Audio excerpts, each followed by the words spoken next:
Presented by Aishwarya Music Mathli.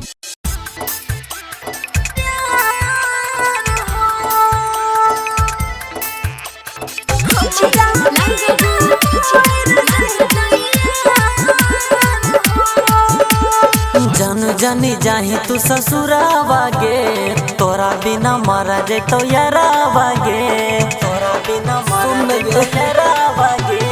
जन जनी जाही तू ससुरावा गे, तोरा बिना मरा जे तो यारावा गे।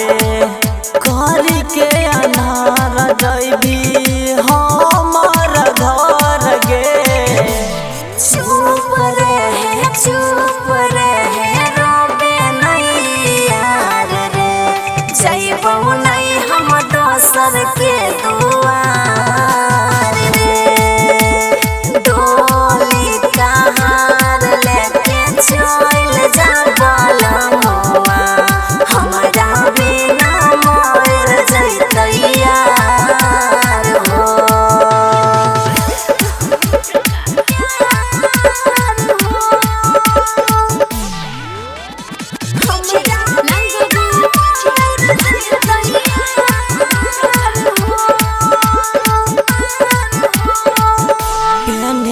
बिहौती सड़िया चढ़ जा तो गाड़ी सफरिया, चढ़ जा तो गाड़ी सफरिया। पेनिलो बिहौती सड़िया चढ़ जा तो गाड़ी सफरिया। जबरी न होई छै बियाह के रस्म हो, दिल के हमारा छै दोसर पसंद हो।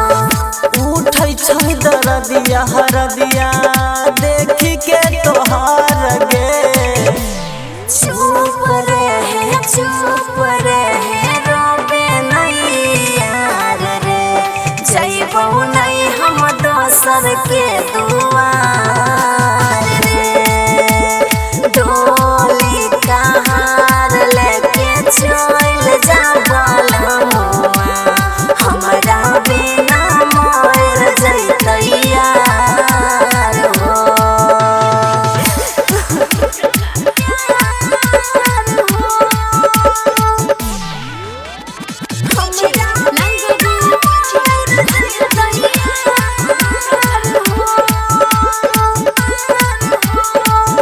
खूबे हम रोइबौ पगली जी नहीं पैबौ गे, जी नहीं पैबौ गे।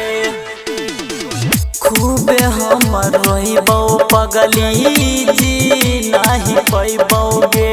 जहाँ हमें रहबो तोरे ख्याल रे, हमारा नहीं लेके जाहो मोनो माई कल हो। राजावा के जिंदगी से कर नहीं खिलवाड़ गे। चुप रहे रोबे नहीं यार रे, जइबौ नहीं हम दोसर के दुआर।